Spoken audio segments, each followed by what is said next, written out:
So I eagerly jumped into Avenging Angel Part 2 in the Angel trilogy. I was really excited after the first one, which I found to be a surprise movie. I loved it, really did quite enjoy it, and it had lots of different facets that made me engaged and super excited about going to check out the sequel, which I did almost immediately after watching the first one. And I was very let down with this movie, a movie that I feel struggles with its tonality about what it wants to be. On one hand, it has a very interesting, action-packed, bloody-centric story to it. On the other hand, it tries to be a little bit too comedic for my liking in this story that's a little bit dark, and it just doesn't quite match together. We have jumped 4 years in Molly's future. She's finishing up college. She's doing really well. The police detective for the first one has become her guardian, and almost guardian angel of sorts, and they're just catching up, and everything looks rosy. Everything's perfect, possibly. Nothing could go wrong whatsoever until our lieutenant goes back to Hollywood Boulevard and is promptly killed in a shootout. And we're introduced to these group of men who just kill haphazardly. They don't care. They've no morals or guilt. They're brutal killing machines. And we're thrown into a mystery of this land baron who is buying up Hollywood Boulevard after putting people out of business or murdering them. And everybody's been displaced. Angel comes back to find out who killed the lieutenant and how she can get vengeance, and starts to meet up with old friends. Now, the scenes with the bad guys are explosive. They are violent, bloody. There is no qualms about shooting a woman or holding a baby over a large fall. These are horrible individuals. They are rather nasty, and they're really well set up for being like villains of an exploitation movie, because they're horrid characters that do horrible things. But you feel that they could harm or kill any of our, maybe not our main character, but the side characters that are there. These people are all fallible and could easily be dispatched. But we get odd scenes. We get odd scenes with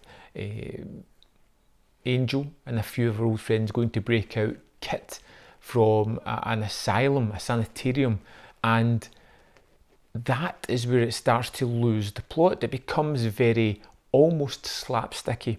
It becomes very silly within the music, within the presentation, and coming after a horrific scene where several people are murdered, it just doesn't sit right. It brings the tone from a really dark place to somewhere that's supposed to be kind of light and airy and free, and it never quite fits perfectly with that kind of movie. And we've got a change of actors in the Lieutenant and in Angel. We've got Betsy Russell here playing Angel, and it took me a few scenes to get used to that actress, but I think she grows into the role throughout the movie, doing particularly well. And it just feels rushed. This feels like a rushed production. They don't have everything exactly where they would want it. The specific scene where they break Kit out from the sanitarium feels like an add-on. It feels like something to pad out the runtime that's not necessary.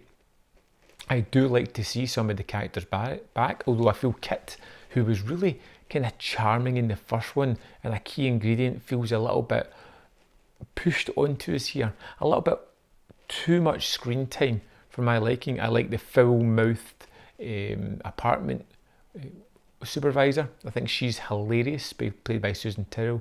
We get the street magician. We get an addition of a glitter guy, just because it's something funny to put in the screen. Again, it's not really the humour that lands, but this guy's always there and always positive. And Avenging Angel was ultimately a little bit of a letdown after the first one.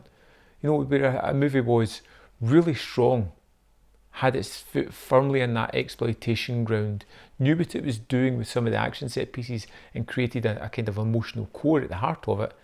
We're devoid of all that here. Other than the baggage that you carry with Angel, and because it's a different actress, it kind of dilutes that ever so much. You don't really care too much about what's happening, who it's happening to. it seems almost superfluous to the actual movie. The action's okay, we get some varied action this time, we get a car chase and a shootout, but nothing clicks for me this time round. And I was a little bit disappointed. Now I'm a little bit wary about going into Angel 3, which I think I'm just going to do. I'm going to hit that one and see what happens in that, but it's definitely something that I'm being cautious about this time. You know, I'm interested to see. Hopefully it'll be a little bit darker, a little bit more violent, a little less comedic. But I'd love to know your thoughts on Avenging Angel. Let me know in the comment box below, and I'll see you next time on Man v Film.